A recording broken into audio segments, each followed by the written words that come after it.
E hoje o nosso debate será maior, com mais gente, para entender todos os pontos de vista de um tema tão importante para todos os brasileiros. Nós recebemos o presidente da Federação dos Caminhoneiros Autônomos do Estado de São Paulo, Claudinei Pellegrini, o professor de Economia Internacional do INSPER, Roberto Dumas, Ricardo Aparecido Miguel, que é diretor-presidente da ABESATA, Associação Brasileira das Empresas de Serviços Auxiliares de Transporte Aéreo. O preço das passagens também tem subido, né? E também Diego Pereira, que é economista da APAS, Associação Paulista de Supermercados. Você se lembra que tempos atrás, né, o próprio ministro Paulo Guedes, se dirigindo ao setor supermercadista, aos donos dos supermercados, pediu, e era só um pedido, era uma adesão voluntária, para segurar o repasse nas tabelas de preço. Bom, sejam todos muito bem-vindos e eu lembro a você que você também pode participar aqui do Prós e Contras.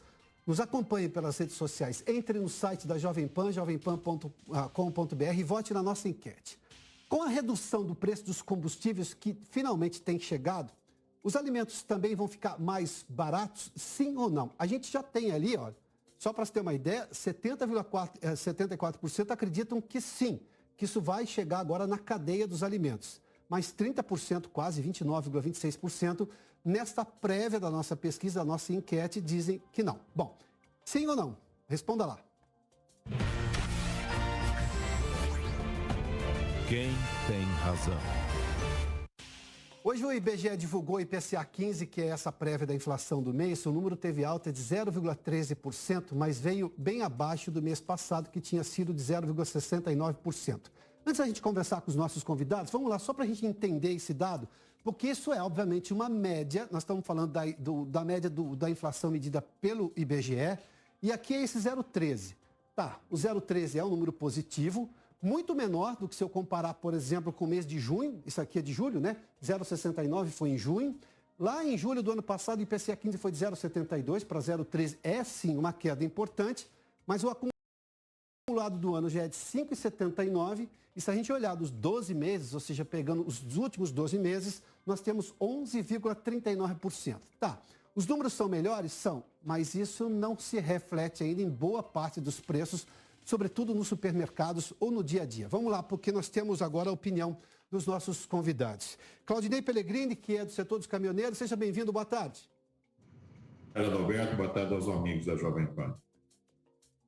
Tá, Roberto Dumas também está conosco. Roberto, seja bem-vindo. Falando, escutando, Miguel, alô. Obrigado, Adalberto, prazer estar aqui com você. O Ricardo Miguel também está conosco já, Ricardo, seja bem-vindo. Ah, daqui a pouco o Ricardo chega, nós estamos com problema na conexão com ele. Diego Pereira também? Temos já? Tá bom, então começamos esse debate com o Claudinei Pellegrini e também o Roberto Dumas. Claudinei, eu vou começar contigo porque a matriz de transporte brasileira é rodoviária, é feita por caminhões. O diesel é dos combustíveis que menos tem recebido, pelo menos, esse impacto de queda no preço dos combustíveis. Houve um esforço gigantesco por parte do governo, também do Congresso Nacional, com essa redução do ICMS. O diesel já tinha um ICMS menor. Mas qual é a realidade hoje dos caminhoneiros? Porque isso vai impactar ali na ponta, no supermercado, quando as pessoas vão comprar seus produtos de primeira necessidade. Com certeza. Adalberto, veja bem que situação. O caminhoneiro sempre deu a cota de participação dele, a cota de sacrifício dele. Desde 2019, 2020, a gente vem se arrastando e tentando não parar. A ideia nossa não é parar, mas é isso que nós queremos. O governo vem sempre nos ajudando, mostrando que existe uma luz no fim do túnel, e por conta disso, nós estamos trabalhando toda a base aqui. O que acontece com o caminhoneiro? Essa redução no valor do ICMS, que o governo federal negociou tão bravamente no Congresso para que ela saísse, nos ajudou? Ajudou sim. Esse auxílio, se bem caminhoneiro aí, esse auxílio de R$1.000 por mês nos ajudou, vai ajudar também. Mas o grande problema nosso é um só.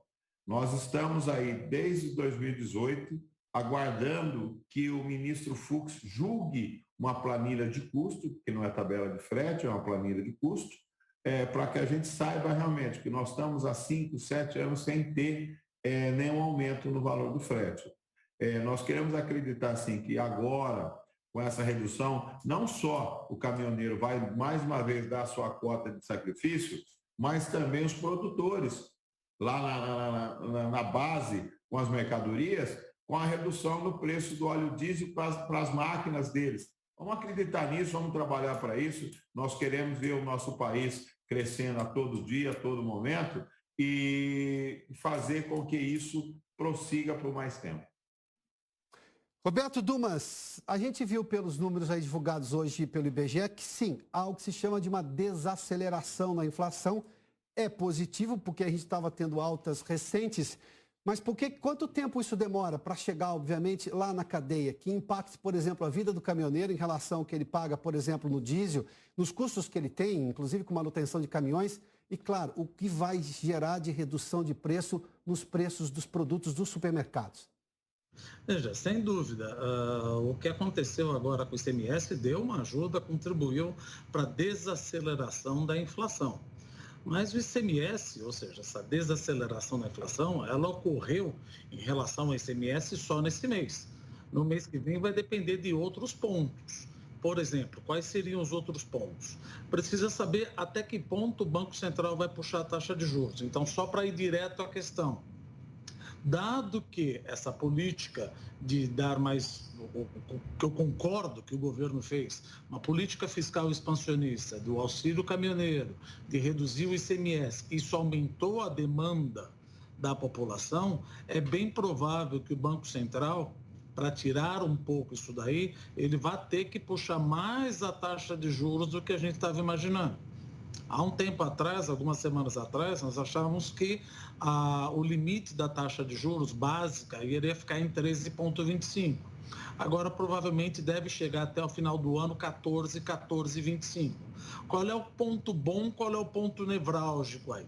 Isso desacelera a atividade econômica, mas ajuda no controle de preço no curto prazo. Então, respondendo à tua pergunta, essa redução do ICMS que chegou para a cadeia ajudou o impacto inflacionário nesse mês, mas não deve ajudar no impacto inflacionário nos próximos meses. O que deve ajudar nos próximos meses são duas coisas. Um crescimento menor da economia mundial, principalmente da Europa, dos Estados Unidos e provavelmente da China, e um aumento de taxa de juros aqui no Brasil, que finalmente deve começar a fazer o efeito de parar de subir os preços domésticos, Roberto. Tá, Roberto, rapidamente, é um tiro curto, então, esse sinal que a gente está vendo agora no IPCA 15? Eu não tenho essa garantia de uma continuidade na redução da pressão inflacionária nos próximos meses, é isso? Veja, inflação, o que ela é? Ela é um processo dinâmico. Você já derrubou o preço, não quer dizer que você vai derrubar novamente. Então, você já derrubou, você já pegou o impacto. Tá. Agora, precisa saber se a demanda vai fazer ele subir. Não é que todo mês eu vou ter uma redução do ICMS. Se todo mês eu tivesse uma redução da alíquota de ICMS, aí sim você teria. É um tiro curto. Perfeito. Marcelo Matos está conosco agora. Ele está num supermercado da Zona Oeste da cidade de São Paulo. Matos, seja bem-vindo, boa tarde. Qual é a realidade aí no que a gente chama da ponta, né? Em que as pessoas percebem se os produtos estão caros ou estão mais baratos? Qual é a realidade que você tem acompanhado aí, que se você percebeu agora de manhã, ou começo da tarde, nesse supermercado? Bem-vindo, Matos. Olá, Piotr, e a todos que nos acompanham. Você quer conhecer a realidade da inflação, você visita um supermercado, uma feira livre, um posto de gasolina, né? De fato, aí são os itens que mais têm puxado a inflação, alimentos e combustíveis. Estou ao lado aqui do senhor Paulo Galli, ele trabalha no setor de reparação de veículos, também está mexendo no setor que tem dificuldades aí por peças, montagem. Senhor Paulo, queria que o senhor falasse qual é a estratégia do senhor para tentar driblar a inflação no dia a dia. Boa tarde. Boa tarde. O que a gente tenta fazer é quase todos os dias, na passagem do caminho que a gente faz, ir ao mercado, para poder pegar as promoções. Um dia é hortifruti, outro é embutidos, outro é carne. Você não consegue num dia só fazer todas as compras que você tem necessidade. O preço está muito abusivo. Quer dizer, o carrinho mais vazio, mais caro. E fazendo um pinga-pinga no dia a dia. Você pega o caminho que você está passando e pega as promoções que os mercados te oferecem, na redondeza onde você mora ou então trabalha. Tem esse detalhe também, né? Porque se você for gastar combustível atrás de preço, vai gastar o combustível. É isso, aí você não vai dar mão em ponta de faca. Pelo combustível e acaba pagando mais caro. E no dia a dia, de fato, não tem como não mudar o cardápio, evitar alguns produtos, substituir? Você veja bem, tanto a carne como os legumes teve uma alta esse ano, você não consegue acompanhar. Então, a substituição é isso que eu estou te falando, é tentar ir quase todos os dias no mercado para poder driblar os preços da inflação que está muito alta. E, Jorge, sentiu alguma queda, alguma desaceleração dos preços? Uma coisa, alguns produtos você sente que cai, o limão, o tomate, né? Dentro de um mês você sente alguma coisa, mas a maioria está muito alta. No geral, a hora que soma lá, tem que passar o carrinho. Você tem que tirar um pouco o pé e diminuir a sua compra, não tem jeito. Seu Paulo, muito obrigado, viu? Obrigado você, bom trabalho a todos. Muito obrigado. Então, conversamos com o senhor Paulo Galli, trazendo aí o dia a dia do consumidor brasileiro. E tem uma tabela aqui, ô Piotto, que veja só, nos últimos 12 meses, o café, aquele tijolinho lá, a vácuo lá, né?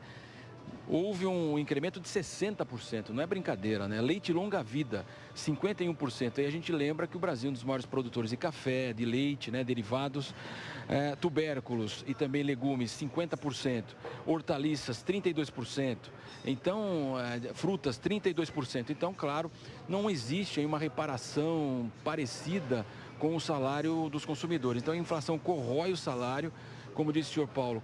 O jeito é economizar, o jeito é trocar, é aproveitar as promoções. Se hoje aqui você faz a compra de frutas, legumes e outro dia carne, então é assim que o consumidor vai tentando aí driblar a inflação, que continua, como você apresentou. Nós tivemos uma desaceleração do IPCA 15 neste mês, importante inclusive, mas resta saber se daqui para frente será assim. E nós não tivemos ainda o recuo dos alimentos, os combustíveis, portanto, e também a energia elétrica foram os fatores que contribuíram para essa desaceleração agora em julho. Piotto, volto com você. Obrigado, Matos. Vamos lá para a gente dar uma olhadinha. Temos aí, Felipe, já aqui, a gente tem uma tela sobre o que impactou o preço, a inflação em relação aos alimentos. Vamos lá? Para você ter uma ideia, a variação mensal agora, nesse IPCA 15, o leite longa-vida subiu 22,27%. Isso de um mês para o outro, tá? A gente viu lá no IPCA 15 de junho para julho. O leite, para você ter uma ideia, eu tenho um dado aqui, o leite já subiu 57,42% no ano.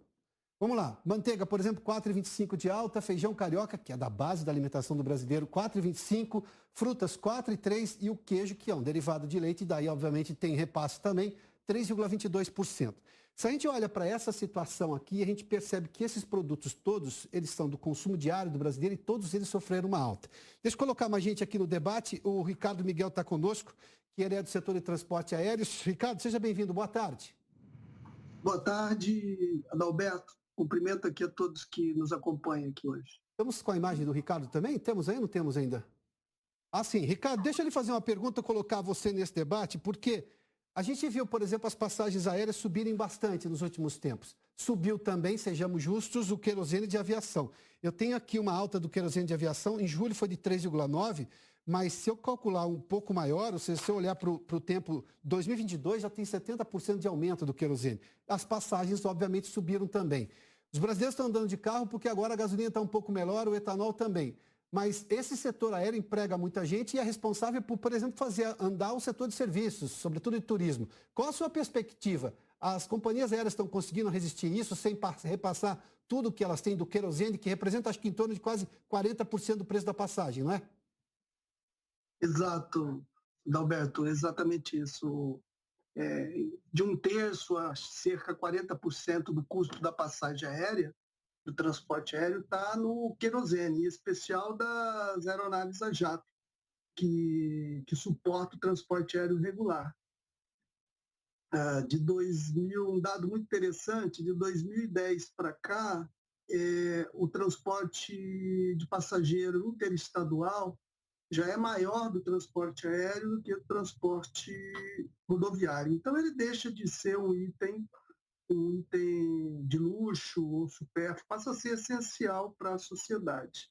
Então, é esse grande quesito do querosene de aviação. Nós precisamos analisar o que a gente precisa de prioridades para a sociedade. Então, a gente vê muito debate sobre gasolina e diesel, e a gente não pode deixar de pensar que onde está o transporte aéreo está a economia do país e que gera todo mundo junto aí nessa roda. Eu já vou voltar ao Pellegrini, ao Dumas e também ao Ricardo, mas o Diego Pereira está conosco, ele é da APAS. Diego, seja bem-vindo, boa tarde. Boa tarde, obrigado pela oportunidade de poder descrever um pouco o cenário aqui também do nosso setor. Tá, deixa eu mostrar uma outra tela aqui sobre os alimentos. Tem uma variação anual aqui também, não temos, Felipe? Porque a gente sente a realidade nos supermercados, é onde as pessoas, primeiro porque obviamente você precisa se alimentar. E aí a gente tem o acumulado de 12 meses. Pega o café, por exemplo, 60,29% de alta nos 12 últimos meses. O leite longa-vida, que a gente mostrou na variação mensal também muito alto, 51,68%. Frutas, 32%. Tá, farinha de trigo, e aí nós temos um problema na guerra também da Ucrânia, porque isso afeta. Rússia e Ucrânia são responsáveis por 1/3 das exportações de trigo, 29% de alta. Isso impacta o pãozinho da padaria, né? Frango em pedaços, 21%, para pegar uma proteína aqui das mais acessíveis. O próprio ovo de galinha, subiu 17,92%. Diego, vamos lá, porque há pouco a gente ouviu aqui um consumidor, o Marcelo Matos, nosso repórter, está no supermercado, e ele dizia exatamente o seguinte: a gente vai passando pelos supermercados todo dia. Se tiver na promoção, a gente leva. Eu me lembro que lá na hiperinflação dos anos 80, o Dumas está aqui, pode até me confirmar e trazer mais detalhes disso, as pessoas compravam antes que passasse aquela maquininha de remarcação. Você se lembra disso? A gente tinha essa realidade. Agora não, é uma outra estratégia, aproveita a promoção do dia. Como é que os supermercados estão lidando com isso? Até porque o ministro Paulo Guedes, tempos atrás, pediu para vocês não repassarem tudo de uma vez, para segurar um pouquinho. Era uma adesão voluntária, não era congelamento oficial.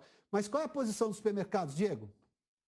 Bom, primeiramente, os supermercados, ele é contra qualquer definição de preço, não existe tabelamento, isso qualquer economista sabe muito bem quais são os efeitos depois de longo prazo.